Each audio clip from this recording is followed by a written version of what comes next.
Selamat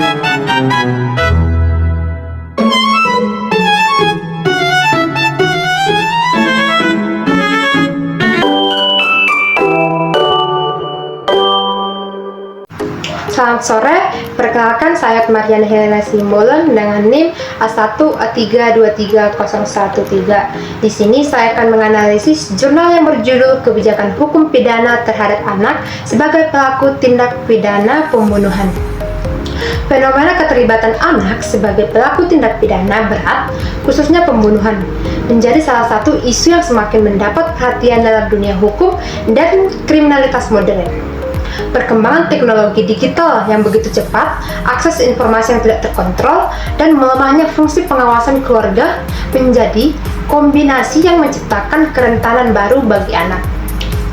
Dalam konteks tersebut, artikel Kebijakan Hukum Pidana Terhadap Anak sebagai Pelaku Tindak Pidana Pembunuhan memberikan pemaparan komprehensif mengenai bagaimana pidana Indonesia mengatur kejahatan pembunuhan, serta bagaimana kebijakan hukum pidana diarahkan ketika pelaku tindak pidana tersebut adalah anak. Melalui penelitian hukum normatif, artikel ini membahas persoalan tersebut secara mendalam. Dalam bagian awal, penulis menyoroti perubahan sosial akibat revolusi industri 4.0 yang membuat anak semakin dekat dengan teknologi, terutama gadget dan internet. Di satu sisi, perkembangan tersebut membawa manfaat bagi pendidikan dan akses informasi.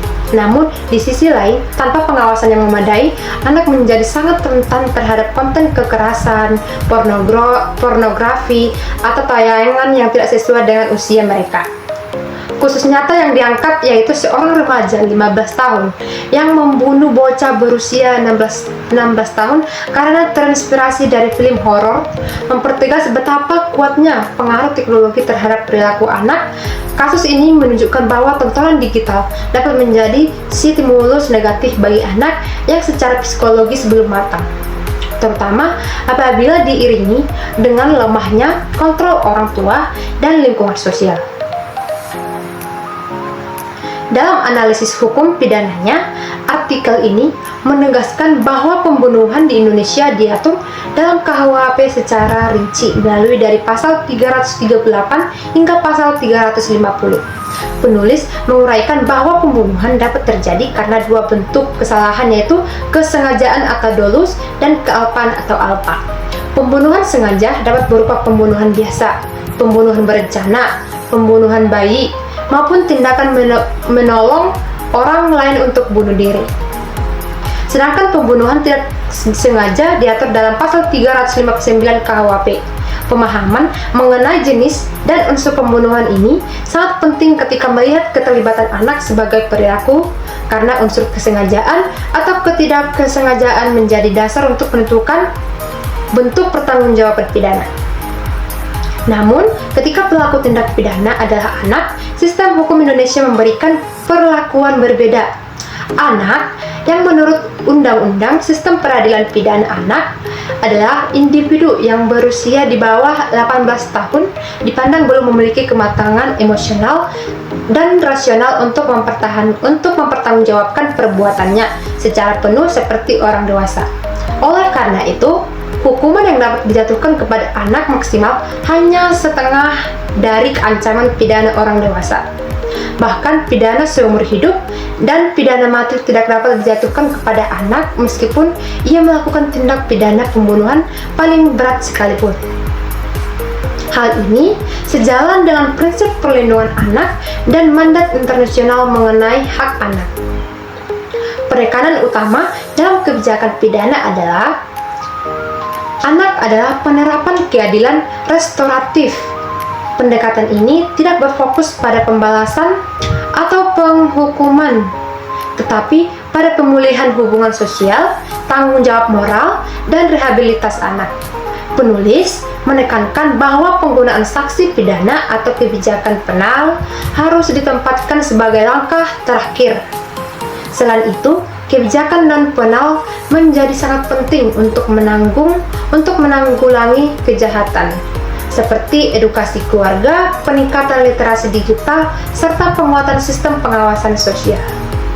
Pendekatan ini didasarkan pada pemahaman bahwa perilaku kriminal anak seringkali bukan berasal dari niat jahat murni, tetapi dari ketidaktahuan, kurangnya bimbingan, tekanan lingkungan, dan pengaruh negatif teknologi. Dalam analisisnya, artikel ini menyimpulkan bahwa kebijakan hukum pidana terhadap anak harus selalu mempertimbangkan kondisi psikologi usia serta potensi masa depan anak. Sistem peradilan pidana anak secara jelas mengedepankan supaya pembinaan. Hal ini menunjukkan bahwa negara melihat anak bukan sekedar pelaku kejahatan, melainkan individu yang masih memiliki kesempatan besar untuk diperbaiki dan diarahkan. Dengan demikian, fokus utama bukan pada menghukum, tetapi memulihkan dan mendidik. Secara keseluruhan, artikel ini memberikan kontribusi penting dalam memahami bagaimana hukum pidana Indonesia merespon fenomena kejahatan yang melibatkan anak sebagai pelaku. Akan tetapi, ada beberapa catatan kritis yang perlu dipertimbangkan. Pertama, artikel terlalu menekankan teknologi sebagai faktor tunggal penyebab kejahatan anak. Padahal berbagai penelitian menunjukkan bahwa faktor keluarga, ekonomi, kesehatan mental, serta interaksi sekolah juga berperan signifikan. Yang kedua, analisis empiris kurang dieksplorasi, padahal data statistik kriminal anak akan memperkaya argumen.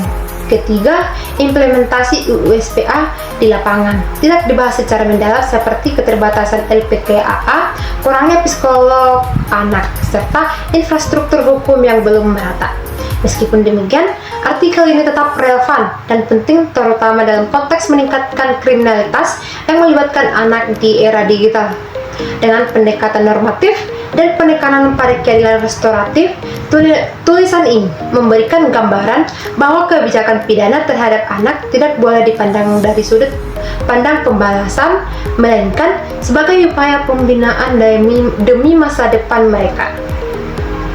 Tantangan ke depan adalah memastikan bahwa kebijakan yang baik tersebut dapat diterapkan secara nyata melalui keterlibatan keluarga, sekolah, aparat penegak hukum, dan masyarakat secara keseluruhan.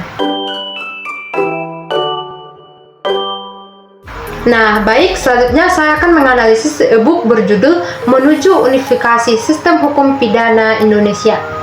Analisis kritik terhadap dualisme politik hukum pidana 2008. Perencanaan pembangunan hukum nasional, bidang hukum pidana, dan sistem pemindanaan atau politik hukum dan pemindanaan pada tahun 2008 yang disusun oleh tim kerja di bawah pimpinan Dr. Muzakir SH.MH merupakan sebuah kajian fundamental yang secara kritis menggarisbawahi kegagalan politik hukum pidana Indonesia pasca kemerdekaan dalam mencapai unifikasi dan konsistensi sistem. Kajian ini tidak hanya mendiagnosis permasalahan kronis yang melanda hukum pidana nasional, tetapi juga menawarkan rekomendasi radikal dan tegas sebagai peta jalan menuju sistem hukum pidana yang terpadu dan berlandaskan keadilan.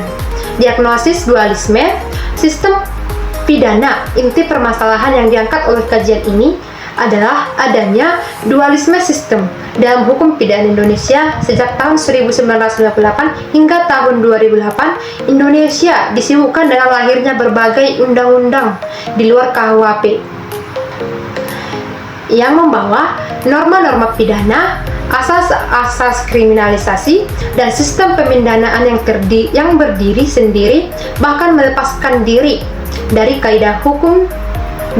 kaidah umum buku 1 KUHP. Politik legislasi yang sektoral dan masif ini yang cenderung menggunakan hukum pidana sebagai ultimum remedium tanpa perhitungan yang matang telah menciptakan dua dampak negatif yang saling terkait. Pertama, terjadinya disparitas, dan kedua, kepastian hukum akibat tidak adanya standar dalam perumusan ancaman sanksi pidana. Ancaman pidana untuk tindak pidana yang memiliki derajat kesalahan serupa dapat berbeda drastis hanya karena diatur dalam undang-undang yang berbeda. Keduanya munculnya duplikasi dan triplikasi norma yang tumpang tindih antara KUHP dan undang-undang khusus lainnya. Situasi ini tidak hanya menyulitkan penegak hukum, tetapi juga merusak prinsip kepastian hukum bagi masyarakat. Tuntutan kodifikasi total dan moratorium sektoral menghadapi kerancuan normatif tersebut. Tim perumus mengajukan solusi politik hukum yang bersifat transformatif, yaitu kodifikasi hukum pidana secara total dan moratorium hukum pidana di luar KUHP. Rekomendasi kodifikasi total merefleksikan kebutuhan mendesak untuk kembali kepada prinsip lex scripta yang terstruktur. KUHP sebagai induk atau induk sistem harus menjadi rumah tunggal bagi seluruh aturan hukum pidana. Dengan demikian, semua ketentuan umum dan asas-asas pemindanaan akan kembali pada satu payung regulasi, menghapus penyimpanan dan menciptakan standar yang sama dalam penegakan hukum. Lebih lanjut, kebijakan moratorium untuk mencegah lahirnya hukum pidana baru di luar KUHP adalah langkah strategis yang sangat krusial. Tim merekomendasikan bahwa kebijakan kriminalisasi di masa mendatang cukup dilakukan melalui mekanisme amandemen KUHP. Hal ini adalah upaya untuk menghentikan tren legislasi yang tidak terkendali, yang seringkali didorong oleh semangat politik sesaat tanpa mempertimbangkan konsistensi dan integritas sistem hukum pidana secara keseluruhan. Selain itu, kajian ini juga mendesak agar pelanggaran di bidang hukum administrasi sebaiknya diatasi dengan mengefektifkan sanksi administrasi sehingga sanksi pidana benar-benar digunakan sebagai jalan terakhir. Pengaruh internasional dan pembangunan standar kajian ini juga tidak mengabaikan pengaruh hukum pidana internasional, khususnya terkait ratifikasi konvenan internasional dan dinamika pembentukan mahkamah pidana internasional. Pengaruh global ini harus disikapi secara bijak, bukan dengan melahirkan undang-undang baru yang terpisah, melainkan dengan menginternalisasikannya ke dalam kerangka KUHP yang terstruktur sehingga sistem rasional tetap koheren. Secara implementatif, rekomendasi khusus yang diajukan seperti pembentukan tim perumus penyusunan pedoman, perumusan norma hukum pidana dan pemindanaan adalah langkah praktis untuk menciptakan blueprint atau standarisasi yang akan memandu legislator dan perancang undang-undang. Pedoman ini berfungsi sebagai parameter baku memastikan bahwa setiap upaya kriminalisasi dan penalisasi di masa depan didasarkan pada prinsip-prinsip konsistensi, proporsionalitas, dan keadilan substantif. Kesimpulan secara keseluruh, dokumen perencanaan pembangunan hukum nasional bidang hukum pidana dan sistem pemindanaan tahun 2008 adalah karya penting yang mendasari informasi hukum pidana Indonesia. Esensi dari kajian ini adalah panggilan kritis untuk mengakhiri anomali sistem ganda dan mengembalikan hukum pidana nasional pada jalur unifikasi melalui kodifikasi total dan moratorium legislasi sektoral. Analisis ini menjadi landasan teoritis dan praktis yang tak terhindarkan dalam upaya merealisasi sistem hukum pidana yang terpadu, proporsional, dan mampu menjamin kepastian serta keadilan hukum bagi seluruh warga negara. Demikianlah hasil analisis dari jurnal dan e-book yang saya sampaikan. Jika ada kekurangan dan kesalahan, saya mohon dan sekian, terima kasih.